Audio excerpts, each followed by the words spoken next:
Everybody's asking, scripted ba yan? No, it's not scripted.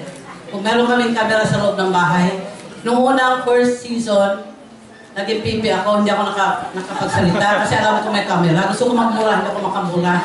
Ayaw ko na may script. Kung may script talaga, gumagawa kami ng gimmick. Ako unang gagawa ng gimmick. Maging tomboy ako, mapunta ako sa mga club, hanap ako mga callboy. Hindi ko magagawa yun kasi hindi naman yung reality. Pero after ng first season, okay na ako sa second season. Parang nakalimutan ko may camera. At wala akong pakialam. Murahin ko man katabi ko, wala akong pake. May camera, I don't even care. Basta reality show. She keeps telling me, stop it, may camera. Well, lalo kong nalakasan ng boses ko. Para maramang taong bayan, anong ugali mo? Kasi hindi kami pwede magtatakip dahil kasi it's really hard mag-acting